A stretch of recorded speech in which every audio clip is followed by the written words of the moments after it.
रामपुर गांव। राहुल और सुरेश चौराहे पर खड़े बातें कर रहे हैं। दोनों के चेहरों पर उदासी है। यार सुकेश, घर में रोज रोज वही दाल सब्जी खाकर मेरी जीभ का स्वाद ही मर गया है।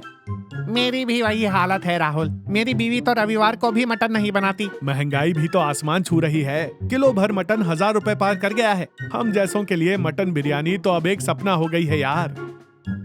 तभी वहाँ भोलू अपना ठेला लेकर आता है। उसके ठेले पर एक बड़ा सा बोर्ड है, भोलू स्पेशल, सिर्फ 100 रुपए में अनलिमिटेड मटन बिरयानी। सुकेश आंखें फाड़ कर राहुल का कंधा हिलाते हुए कहता है, अरे राहुल, वो बोर्ड देख, मेरी आंखें खराब तो नहीं हो गई? राहुल हैरानी से 100 रुपए में अनलिमिटेड, वो भी मटन? भाई साहब, नया ठेला है क्या? ये सच है या बोर्ड पर गलती से लिख दिया है? कोई गलती नहीं है बाबूजी, सब एकदम सही है। मैं पड़ोस के गांव से हूँ। मेरी बस यही इच्छा है कि गांव के लोग कम पैसे में पेट भरकर अच्छा खाना खा सके। सुकेश शक करते हुए कहता है, 100 रुपए में दोगे तो तुम्हें क्या बचेगा भाई? कहीं कौवे का गोश्त तो नहीं खिला रहे? अरे बाबूजी, कैसी बात कर रहे हैं? मेरा खुद का बकरियों का फार्म है। बीच में कोई दलाल ही नहीं है ना, इसलिए इतना सस्ता है। आप खुद स्वाद चक्कर बताइए।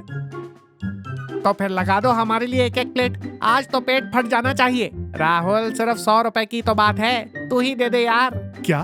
मेरे पास छुट्टा नहीं है। कल मैं दे दूंगा ना, अब इज्जत का फालूदा मत कर। राहुल चिढ़ते हुए अपनी जेब से 100 का एक मुड़ा तोड़ा नोट निकाल कर देता है। दोनों प्लेट पकड़कर भूखे राक्षसों की तरह खाने लगते हैं। राहुल धीरे धीरे पेट पकड़ते हुए चलता आ रहा है। उसका पेट फूल गया है। तभी बिमला वहाँ आती है। सुनिए, ये कैसी चाल चल रहे हैं आप? आपसे तो ठीक से सांस भी नहीं लिया जा रहा। राहुल पेट सहलाते हुए कहता है, कुछ नहीं विमला, बस थोड़ी गैस बन गई है। ये क्या? आपके कपड़ों से तो भारी मसालों की महक आ रही है। मैंने तो दाल में कोई ऐसा मसाला डाला ही नहीं था। राहुल घबराते हुए कहता है, पड़ोस वाले शर्मा जी के घर कुछ बन रहा था, शायद उसी की महक मेरे कपड़ों में बस गई। शर्मा जी के घर तो आज व्रत है, मुझे कुछ गड़बड़ लग रही है। बाहर कुछ अंट शंट तो नहीं खा के आए? छी छी, तुम्हारे हाथों का बना अमृत छोड़कर मैं बाहर खाऊंगा? मेरी मति मारी गई है क्या? मैं सोने जा रहा हूँ। राहुल बचकर वहाँ से खिसक लेता है, पर विमला का शक अभी खत्म नहीं हुआ है। राहुल अपनी दुकान के काउंटर पर खड़ा है। वो बार बार घड़ी देख रहा है। तभी विमला हाथ में एक टिफिन लेकर आती है और प्यार से कहती है, सुनिए, आपकी पसंद की पालक दाल और पापड़ लाई हूँ, गरम गरम है, अभी खा लीजिए। राहुल टिफिन देखकर डरते हुए कहता है, दाल? मेरा पेट पूरा भरा हुआ है विमला। सुबह नाश्ता थोड़ा ज्यादा कर लिया था।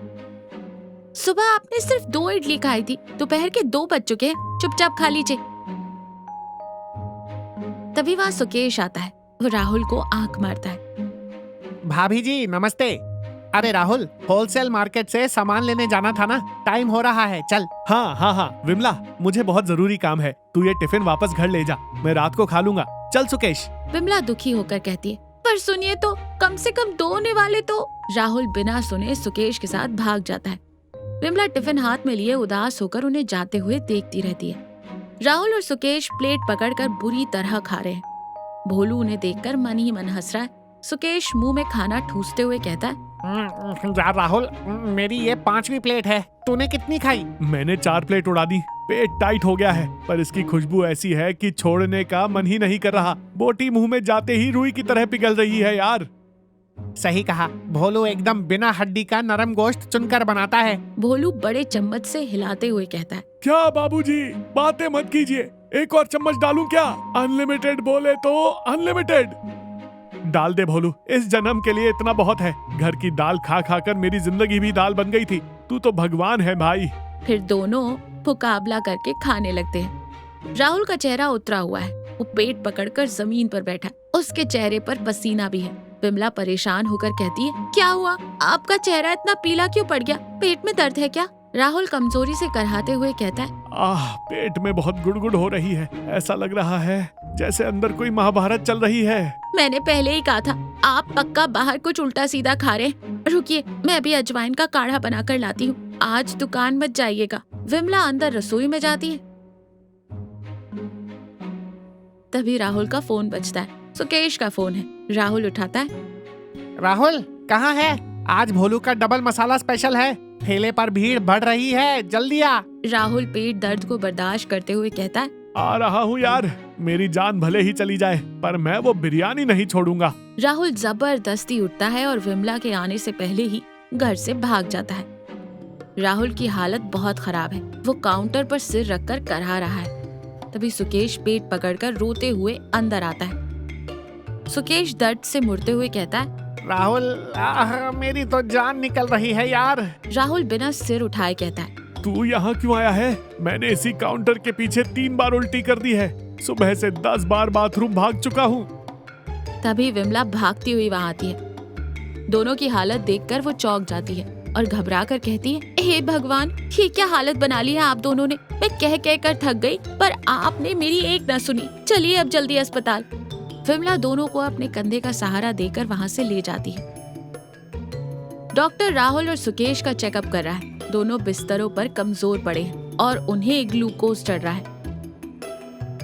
डॉक्टर गुस्से में हाथ बांधते हुए कहता है। क्यों भाई राहुल, पूरे गांव को राशन बेचते हो, खुद का दिमाग घास चढ़ने गया था क्या? तुम दोनों की आंतों में छाले पड़ गए हैं। भयंकर फूड पॉइजनिंग है। क्या कचरा खा लिया था? सुकेश रोते हुए कहता है। कचरा नहीं डॉक्टर साहब, हमने मटन बिरयानी खाई थी।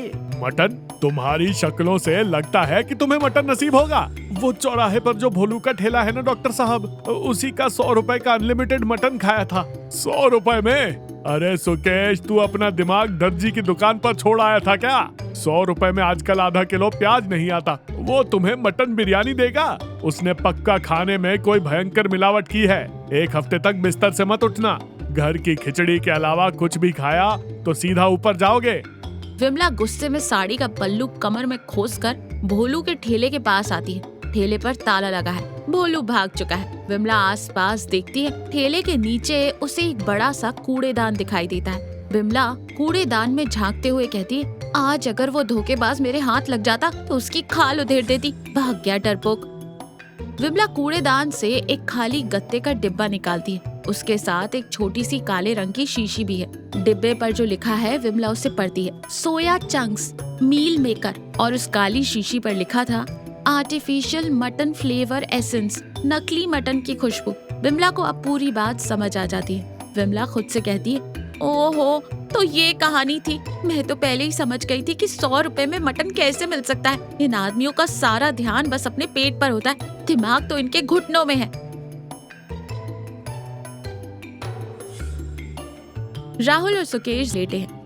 विमला वो गत्ते का डिब्बा लाकर उनके सामने रख देती है। राहुल कमजोरी से आंखें खोलते हुए कहता है, ये क्या है विमला? मेरे लिए कोई दवाई लाई हो क्या? दवाई नहीं, आपकी अनलिमिटेड मटन बिरयानी का पर्दाफाश लेकर आई हूँ। सुकेश घबरा कर उठने की कोशिश करते हुए कहता है, क्या मटन अब गत्ते के डिब्बों में भी आने लगा है क्या भाभी? खुद ही पढ़कर देख लीजिए। ये कोई मटन वटन नहीं है, ये मील मेकर है, यानी सोयाबीन की बड़ी। उस पानी में भीगे हुए स्पंज में मटन की खुशबू वाला केमिकल और रंग मिलाकर वो भोलू तुम दोनों को उल्लू बना रहा था। राहुल और सुकेश एक साथ चौंकते हुए कहते, क्या? सोयाबीन की बड़ी? अरे बाप रे, मैं सोच रहा था कि बोटी मुंह में जाते ही पिघल रही है। वो बिना हड्डी का मुलायम गोश्त है। मुझे पता ही नहीं चला कि मैं केमिकल में डूबा हुआ स्पंज खा रहा हूँ। 100 रुपए के लालच में आकर अस्पताल में 5000 रुपए का बिल फाड़ दिया। विमला दोनों को एक एक कटोरी गरम और सादी खिचड़ी देती है। अब कुछ अकल आई आपको? सस्ती चीजों के लालच में ऐसे ही अंधे हो जाओगे तो अस्पताल ही पहुंचोगे। हम क्या खा रहे हैं, कहाँ खा रहे हैं, इसका ध्यान रखना बहुत जरूरी है। सेहत से बढ़कर दुनिया में कोई दौलत नहीं है। राहुल विमला का हाथ पकड़कर आंखों में आंसू लिए कहता है, मुझे माफ कर दो विमला। तुम मेरी सेहत की इतनी परवाह करके टिफिन लाई थी और मैंने तुम पर गुस्सा किया। तुम्हारे हाथ का बना सादा खाना ही मेरे लिए असली अमृत है। ये बात मुझे आज समझ आ गई। अब मैं कभी भी बाहर सड़क पर ऐसे लालच में आकर नहीं खाऊंगा। मुझे भी माफ कर दो भाभी। कल से मेरी पत्नी घर में जो रूखा सूखा बनाएगी मैं वही चुपचाप खा लूंगा। मुफ्त में भी कोई बुलाएगा तो मैं ऐसे कचरे के पास नहीं जाऊंगा। विमला मुस्कुराती है। राहुल और सुकेश कमजोरी से अपनी खिचड़ी खाने लगते हैं। वो उन्हें बेस्वाद लग रही है, लेकिन फिर भी वो एक दूसरे की शक्ल देखकर अपनी बेवकूफी पर शर्मिंदा होते हुए उसे खा रहे हैं। तो देखा, लालच हमेशा बुरी बला होती है। बहुत सस्ती मिलने वाली चीजों में कभी गुणवत्ता नहीं होती। घर का बना सादा खाना ही सेहत का सबसे बड़ा रक्षक है।